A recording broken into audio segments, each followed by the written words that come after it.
Amados irmãos, amadas irmãs das igrejas no Triângulo Mineiro, louvamos ao Senhor por essa oportunidade de estarmos juntos para desfrutarmos da palavra do Senhor. O nosso encargo nessa conferência não é tanto a exposição dos livros das epístolas aos Tessalonicenses, mas a aplicação, a realidade espiritual manifestadas nestas epístolas para as nossas vidas, para o nosso viver. Nós precisamos realmente nos situar dentro da palavra de Deus para compreendermos os tempos que estamos vivendo hoje. Eu gostaria de ir para Mateus 24, que é uma porção onde o Senhor Jesus estava tendo comunhão com seus discípulos, expondo aos seus discípulos a respeito do final dos tempos. E ele diz, em Mateus 24, versículo 12, e por se multiplicar a iniquidade, o amor se esfriará de quase todos. O Senhor, então, pinta um quadro, o quadro espiritual no final dos tempos. Quadro esse que manifesta a condição do seu povo, do povo de Deus. Aqui diz, por se multiplicar a iniquidade, o amor se esfriará de quase todos. Por causa desse mundo em que nós vivemos, por causa dessa situação atual, nós podemos ver tudo que se fala hoje nos meios de comunicação, as mudanças das leis que regem os países no que diz respeito à conduta humana. Vemos essa multiplicação da iniquidade. E a Bíblia nos mostra, e o Senhor nos mostra claramente que essa iniquidade, pelo fato de se multiplicar, causa uma influência, ela opera e os seus filhos sofrem a consequência. E qual é a consequência? O amor se esfriará de quase todos. Essa é uma porção na palavra na qual eu sempre prestei muita atenção, porque o Senhor disse que haveria essa pandemia devido à iniquidade, e essa pandemia iria atingir os seus filhos, e quase todos deixariam de amar o Senhor. Isso, ao tomarmos para nós de uma maneira real, nós precisamos então perceber que nós temos que cuidar da nossa condição. Afinal, hoje, como está o seu amor para com o Senhor? Seu amor, ele está aumentando a cada dia ou está diminuindo? E nós podemos ver pelas cartas às igrejas no Apocalipse, nós vemos ali, principalmente a carta para a igreja em Éfeso, vemos a condição da decadência em Éfeso. O início da decadência vem quando se abandona o primeiro amor. Então, essa é a tática do inimigo, essa é a tática de Satanás, fazer com que o nosso amor para com o Senhor se esfrie. Mas, por outro lado, existe uma minoria. Essa minoria que continua amando o Senhor e que ama cada vez mais ao Senhor. É a minoria que persevera apesar de todas as coisas, apesar da situação do mundo, apesar da situação da sociedade, apesar das circunstâncias, buscam o Senhor e amam o Senhor e perseveram. Aí, amados irmãos, amadas irmãs, aqui está um gancho para as epístolas de Paulo aos Tessalonicenses, porque logo no seu início fala do fé, amor e esperança. Fala da obra da fé, o labor de amor e a perseverança da esperança. Então, nós podemos ver no versículo 12, fala do amor, só que o amor se esfriando. Versículo 13 fala da perseverança. E o versículo 14, e será pregado este evangelho do reino por todo o mundo, para testemunho a todas as nações, então virá o fim. Aqui está a fé. É muito interessante que nessa parte onde o Senhor fala do final dos tempos, ele fala da realidade da fé, do amor, da esperança manifestada no meio de seus filhos no final dos tempos. Então, uma grande parte irá deixar o amor, mas uma minoria, consequentemente, iria perseverar no amor, iria amar o Senhor, iria perseverar. E pelo fato de crer na palavra, eles pregariam o evangelho do reino por todo o mundo. Isso é muito importante nós percebermos. E aqui diz, para testemunho a todas as nações. Quando fala de testemunho, se refere a um testemunho que nós damos. Esse evangelho do reino não é um evangelho somente em palavras, é um evangelho em viver e em conduta. É um evangelho que se manifesta como testemunho a todas as nações. Nós temos a condição do mundo, mas nós temos a condição da igreja, desses que amam o Senhor. E essa condição desses que amam o Senhor é um testemunho forte.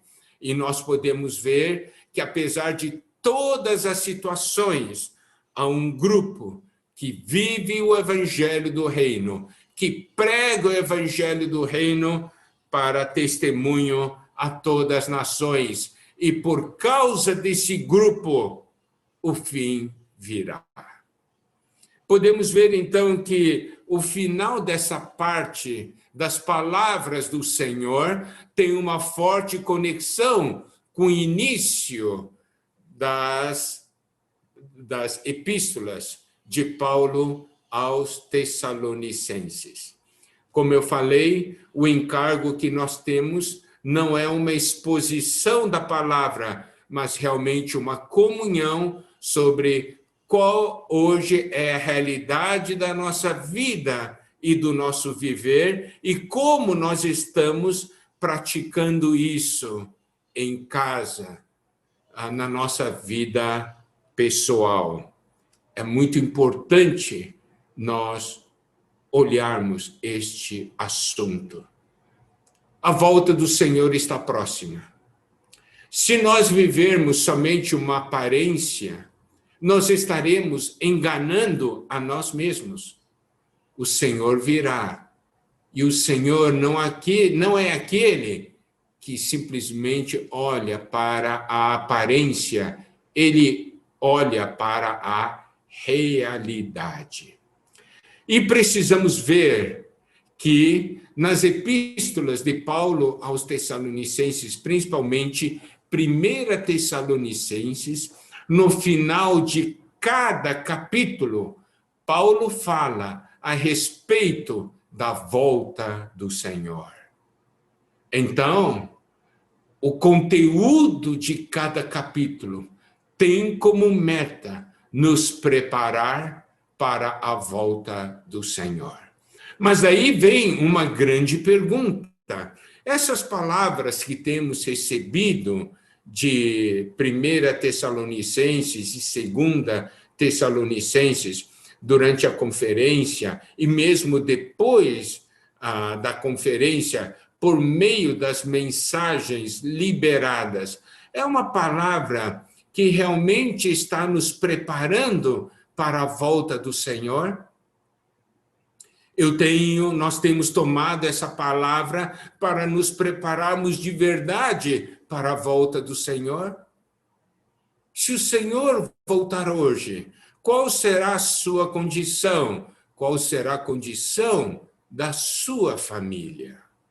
Sabe, amados irmãos, amadas irmãs, é isso que pesa em nossos corações. Nosso desejo é que todos nós estejamos preparados para sermos arrebatados pelo Senhor. Resta muito tempo? Não, resta pouco tempo. Nós vemos as profecias se cumprindo, vemos todas essas coisas acontecendo, e isso principalmente nesse ano de 2020, desde o início do ano. Quantas catástrofes, calamidades, depois essa pandemia, uma mudança total na maneira de viver. Tudo isso é o Senhor nos preparando.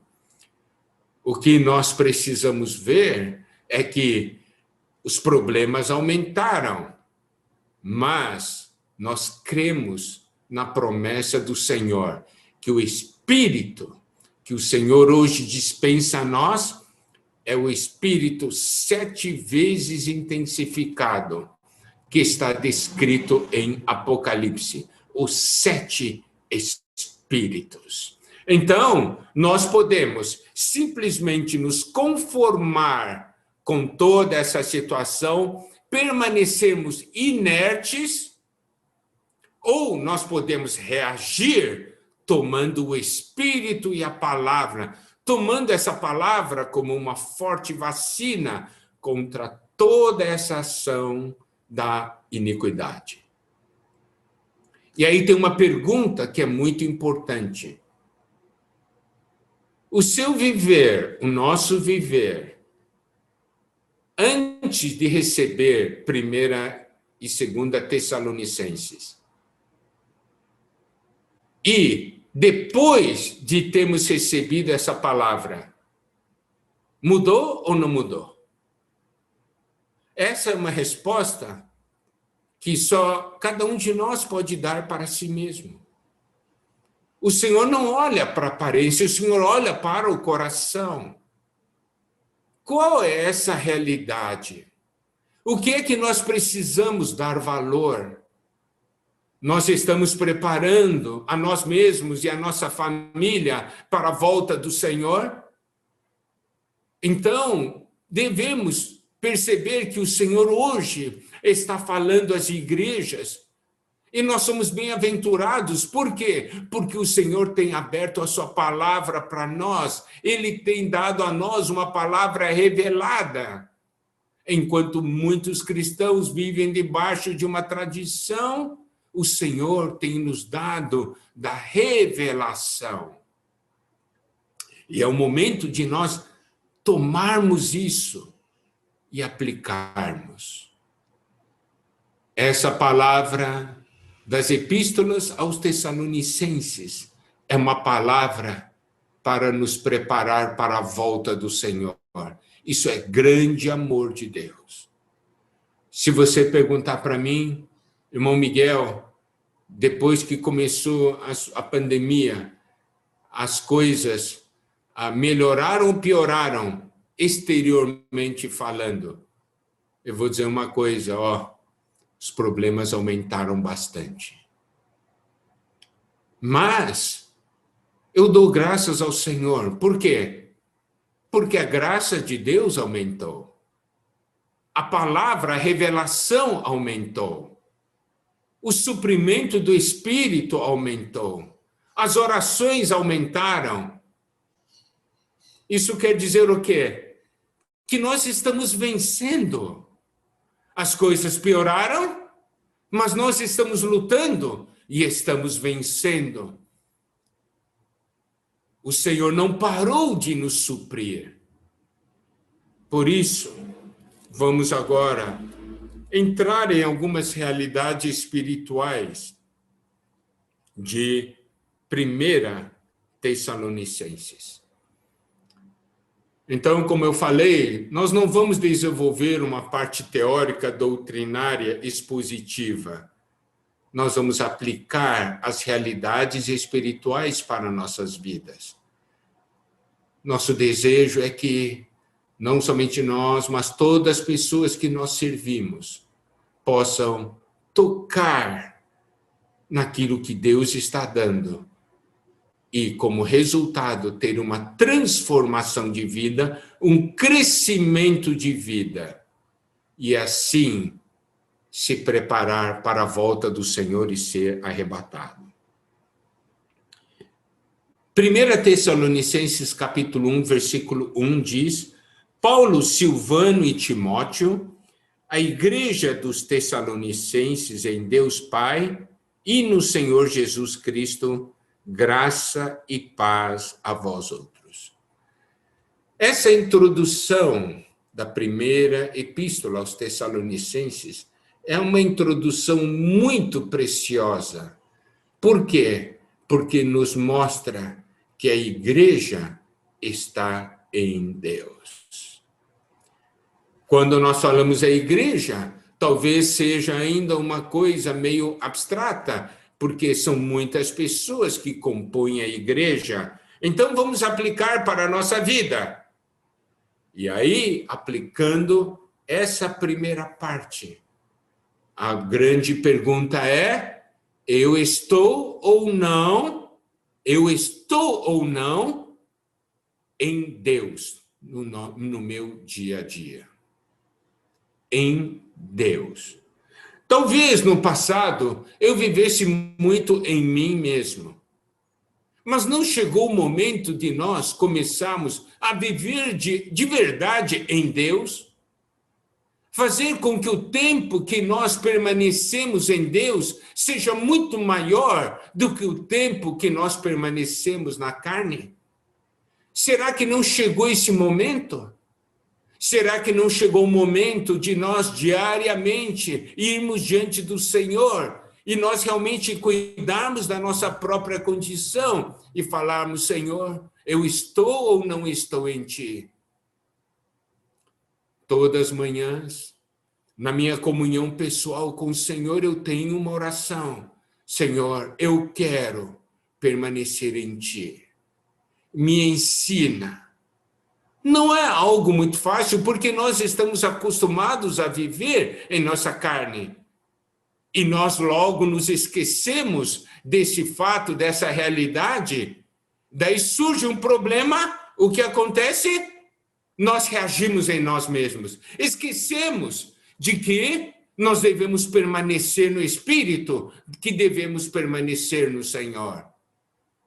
A palavra que nós temos recebido nesses últimos tempos tem nos mostrado a importância de nós estarmos conectados a Deus.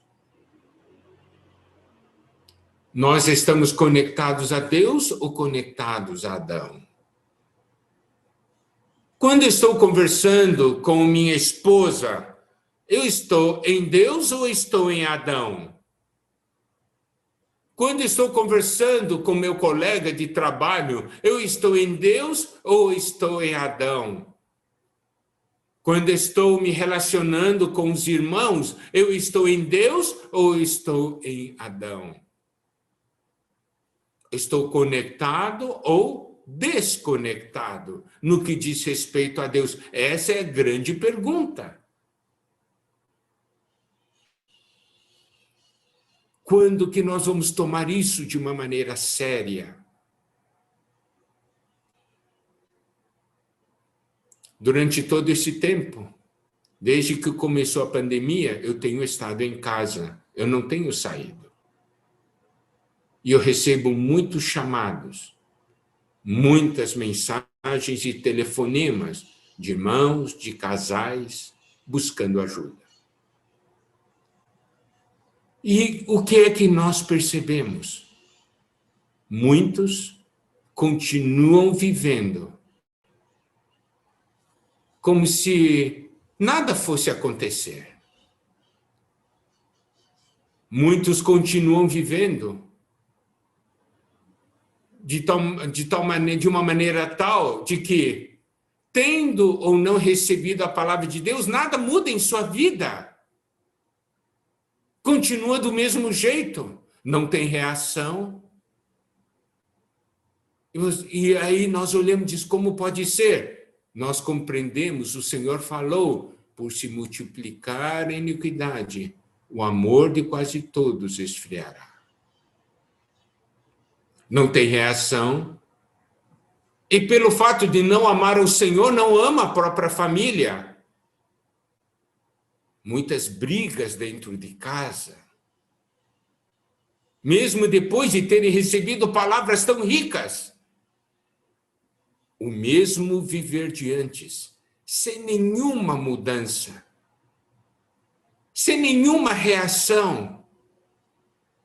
Amados irmãos, amadas irmãs, então nós estamos recebendo a palavra de Deus para quê? Para simplesmente termos um pouco mais de conhecimento? Não, o Senhor está falando conosco porque Ele quer nos arrebatar, Ele quer que nós sejamos vencedores. Então nós vimos aqui nessa questão, em Deus Pai e no Senhor Jesus Cristo, duas grandes realidades. Primeiro, conexão com Deus. E segundo, encabeçados por Cristo. A conexão com Deus faz com que nós tenhamos sempre vida, recebamos vida, recebamos o dispensar de Deus. Mas o encabeçamento de Cristo governa a nossa pessoa, governa o nosso viver e governa o nosso relacionamento com os irmãos, com os familiares. Olha só, o encabeçamento é extremamente importante.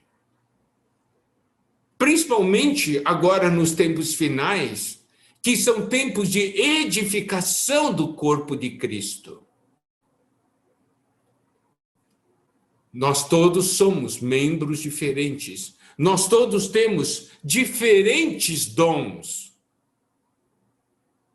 E se nós não estamos encabeçados, as nossas diferenças se tornam motivos de combates, de brigas, de discussões, de competição. Mas se nós somos encabeçados por Cristo, essas nossas diferenças se tornam complementação, servem para nós ajudarmos uns aos outros. Uma família, se há encabeçamento de Cristo, os membros da família funcionam debaixo desse encabeçamento e vivem em harmonia. Isso é muito importante. Eu me preocupo muito com o viver em cada família. Tem famílias que estão avançando, louvado seja o Senhor por isso, mas estamos vendo famílias estacionadas e tem famílias regredindo, dando passos para trás. Se for assim, se estamos parados ou andando para trás, o que acontecerá conosco quando o Senhor voltar? O que acontecerá? Nós precisamos ver, a palavra de Deus nos alerta. Tem vários que creem, não, o arrebatamento vai ser para todos. Se fosse assim, não haveria alerta na Bíblia para nós vigiarmos. Deus não joga a palavra fora. Se Ele diz que é para nós vigiarmos, é importante nós vigiarmos. Então, conexão e encabeçamento. Esses dois pontos que têm sido falados para nós, amados irmãos, amadas irmãs, vamos tomar de uma maneira séria e aplicar em nossas vidas. Eu preciso de uma conexão com Deus para que eu possa receber vida, suprimento para minha comunhão com Deus. Mas eu não estou vivendo sozinho, eu não sou único nessa terra. Existem os demais que também estão conectados com Deus. Aí nós vemos a importância do encabeçamento, porque com o encabeçamento, a coordenação no corpo, a harmonia. Preste atenção, eu me importo muito com as famílias. Muito mesmo. Não é somente uma vida da igreja em harmonia, é uma vida familiar em harmonia. Se Deus perguntar para você, onde está seu cônjuge? Se Deus perguntar para você, onde está o seu filho? Se Deus perguntar para você, onde está seu pai? O que você irá responder? Não é tempo de nós realmente nos preocuparmos, tomarmos o encargo, restaurarmos comunhão, sermos edificados, cooperarmos uns com os outros? Não é momento de nós juntos nos prepararmos para a volta dele? O desejo de que toda a família seja arrebatada? Isso é muito importante.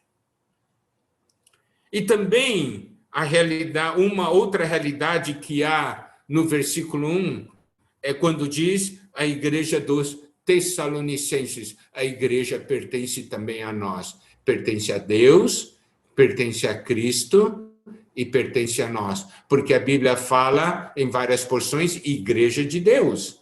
Fala também igrejas de Cristo. E aqui fala igreja dos Tessalonicenses. A igreja também é nossa.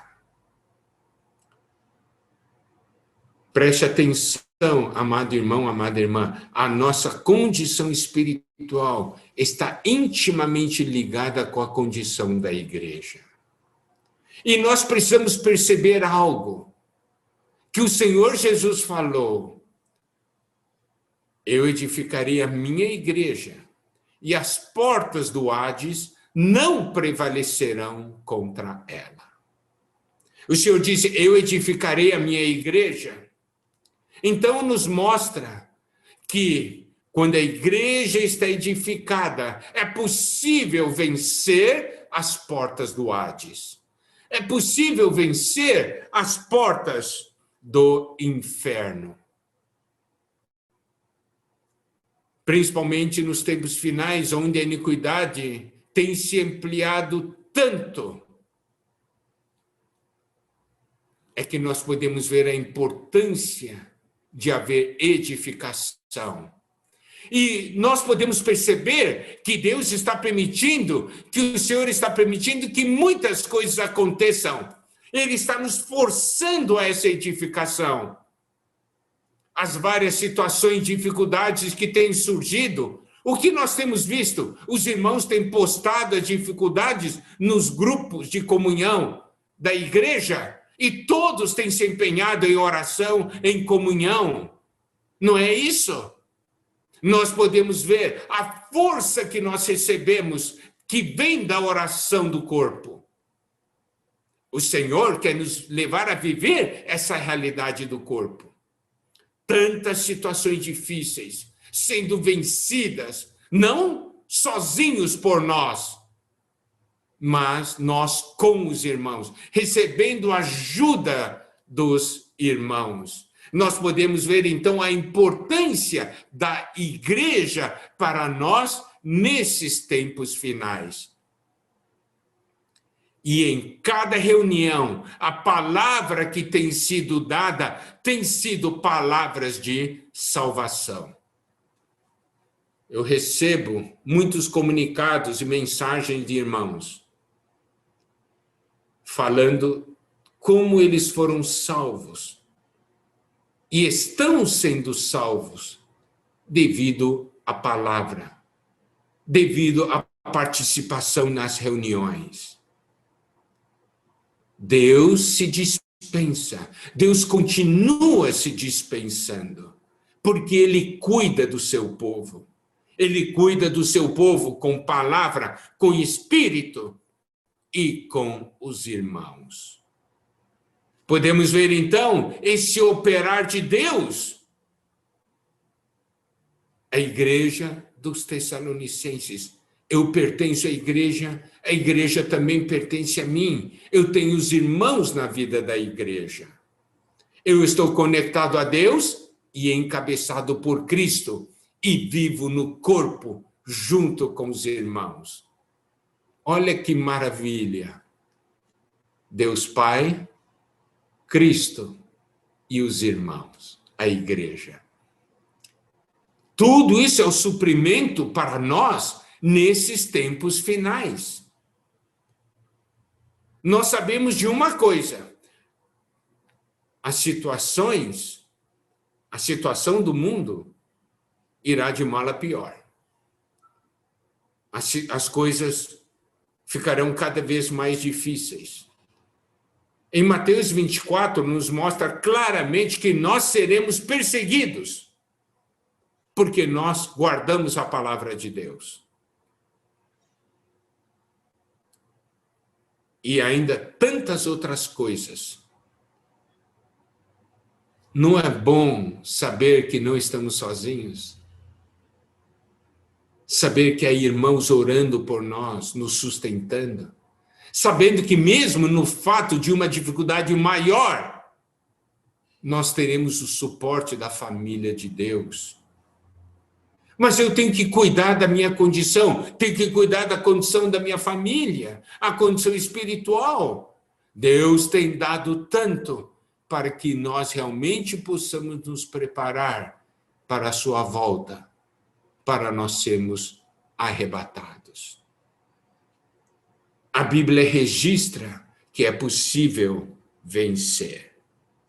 Agora vamos nessa realidade do versículo 2. Damos sempre graças a Deus por todos vós, mencionando-vos em nossas orações, versículo 13, sem cessar, recordando-nos diante do nosso Deus e Pai, da operosidade da vossa fé, da abnegação do vosso amor e da firmeza da vossa esperança em nosso Senhor Jesus Cristo. Nós vemos aqui a obra da fé, o labor de amor e a perseverança da esperança. Aqui nos mostra que o nosso viver deve ser baseado nesse tripé: fé, amor e esperança. São três coisas que devem estar de uma maneira constante na minha vida e na sua vida. No nosso viver pessoal. Amado irmão, amada irmã, como está a sua fé? Como está seu amor? Como está a sua esperança? Talvez você diga, não está bem. Então, hoje é o dia de mudar. Talvez você diga, eu preciso de ajuda. Então, nós estamos aqui para ajudar. Mas o que é importante é que nós cuidemos da nossa condição espiritual. E cuidar da nossa condição espiritual é cuidar da fé, do amor e da esperança. E quando entramos nessa questão da fé, amor e esperança, entramos em itens extremamente práticos. Como está minha fé, amor e esperança dentro de casa? O meu viver, meu procedimento mostra que eu tenho fé? Como está o amor dentro de casa? O meu viver manifesta amor? Como está a esperança? O meu viver dentro de casa manifesta esperança? A fé em nós gera um viver, uma obra. Esse amor em nós gera um labor. Essa esperança gera perseverança. Nós temos que aplicar isso de uma maneira positiva. Fé, amor e esperança, no sentido de que Deus vai salvar e quer salvar nossa família. Amar a minha família, cuidar da minha família, ter esperança de que todos serão transformados e arrebatados. Ou em casa eu fico brigando, discutindo. É muito importante nós tocarmos nessa realidade, não é? Deus tem falado conosco, como foi mostrado a nós, como em Hebreus capítulo 2, versículo 3, como escaparemos nós se negligenciarmos tão grande salvação?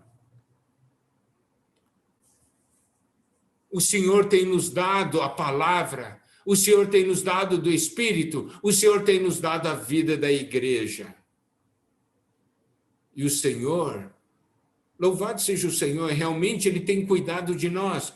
Nós temos visto muitos irmãos e irmãs reagindo, buscando o Senhor, funcionando, ganhando vida, batalhando, lutando, orando. Isso é bom demais. Isso é bom demais. Isso mostra que estamos crescendo. Então, precisamos dar atenção à condição da nossa fé, do nosso amor e da nossa esperança. Mas preste atenção, isso está diretamente ligado à palavra que Deus está falando conosco. E a edificação da igreja depende desses 3 pontos. E a edificação da igreja é uma garantia de que nós juntos poderemos resistir ao inimigo. Nós não somos um amontoado de pedras. Nós somos pedras que vivem edificados sobre a rocha. Nós não somos membros isolados, um amontoado de membros. Nós somos um corpo. Fé, amor e esperança, algo tão importante para o nosso viver.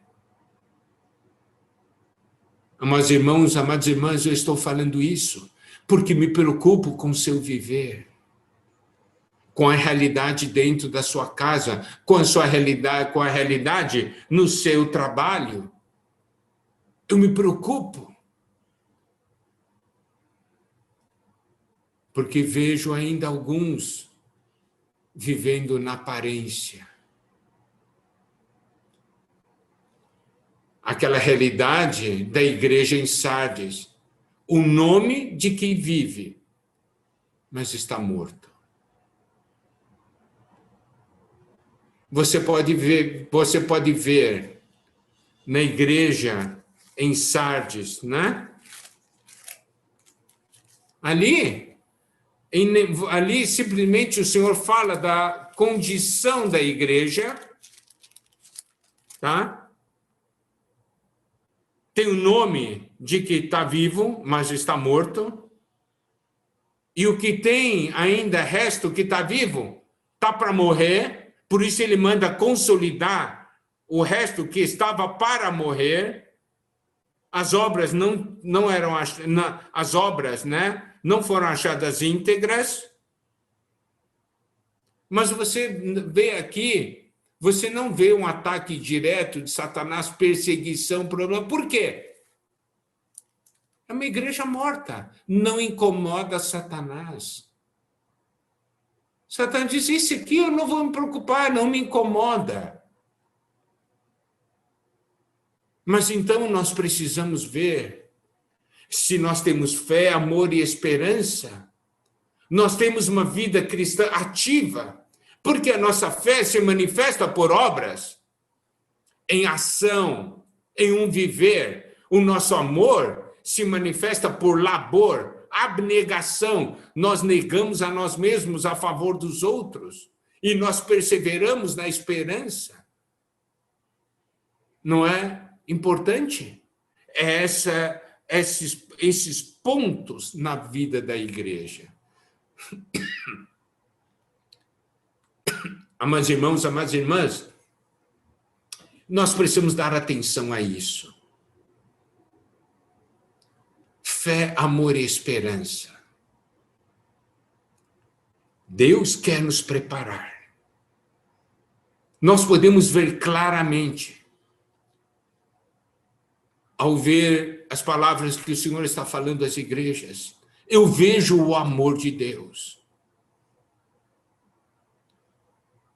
Então, numa época onde quase todos estão esfriando, há um grupo de irmãos e irmãs que estão amando o Senhor cada dia mais. Você sabe, quando eu ouço a respeito de algum irmão, alguma irmã orando, buscando o Senhor, servindo na igreja, eu fico contente. Sabe por que eu fico contente? Porque faz parte dessa minoria cujo amor não se esfriou. Pelo contrário, batalha pelo Evangelho para viver um testemunho. Deus quer operar em nós. E no 1 Tessalonicenses, capítulo 1, versículo 5, diz o seguinte: porque o nosso evangelho não chegou até vós tão somente em palavra, mas, sobretudo, em poder no Espírito Santo, em plena convicção, assim como sabeis ter sido o nosso procedimento entre vós e por amor de vós. Aqui nós podemos ver outra realidade espiritual de grande importância. Versículo 5 fala que o evangelho não chegou somente em palavra, mas sobretudo em poder no Espírito Santo. Então, preste atenção, amados irmãos. A palavra de Deus chega a nós, não somente como palavra, mas como poder. Então, palavra, poder no Espírito Santo, e aqui diz também sobre o procedimento. Isso quer dizer o testemunho que vem dessa palavra. Eu gostaria, irmãos, que vocês prestassem, então, tomassem nota e guardassem essas 3 palavras. Palavra, poder no Espírito, testemunho. É isso aí. Palavra chega, poder do Espírito age, surge um testemunho. É por isso que, ao recebermos essas palavras, deve haver mudança em nossas vidas. Se não está gerando mudanças, é porque nós estamos recebendo somente doutrina. Não estamos sabendo receber a palavra adequadamente. Nessa última quarta-feira, quando compartilhamos dentro daquele tema Uma Só Trombeta, falamos sobre a vacina não é para ser guardada no bolso, a vacina é para ser aplicada em nós. E nós vimos como se toma a palavra. Hebreus capítulo 4, 12 diz: porque a palavra de Deus é viva e eficaz, mais cortante do que qualquer espada de 2 gumes, e penetra até o ponto de dividir alma e espírito, juntas e medulas, e é apta para discernir os pensamentos e propósitos do coração. Então, como se toma a palavra?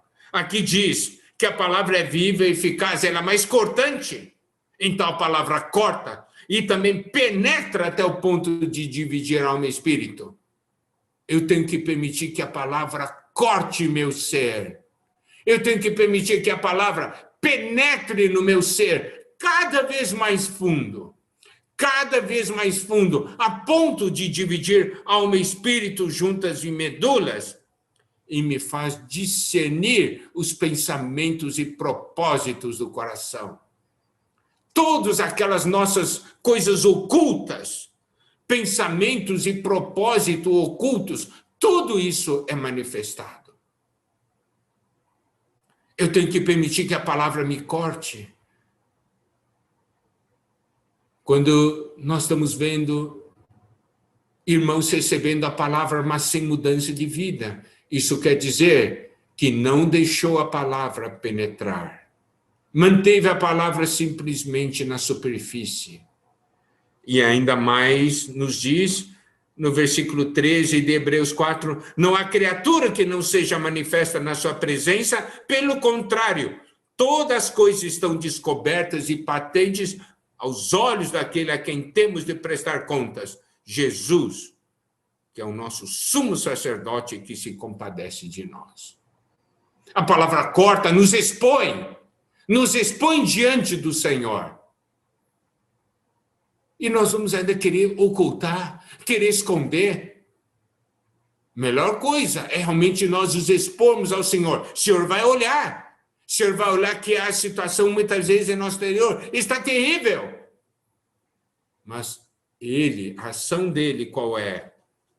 Versículos 14 a 16, diz, tendo, pois, a Jesus, o Filho de Deus, como grande sumo sacerdote, que penetrou os céus, conservemos firmes a nossa confissão, porque não temos sumo sacerdote que não possa compadecer-se das nossas fraquezas. Antes, foi ele tentado em todas as coisas a nossa semelhança, mas sem pecado. Acheguemo-nos, portanto, confiadamente junto ao trono da graça, a fim de recebermos misericórdia e acharmos graça para socorro em ocasião oportuna. Então, quando a palavra nos corta, abre, nos expõe diante do Senhor,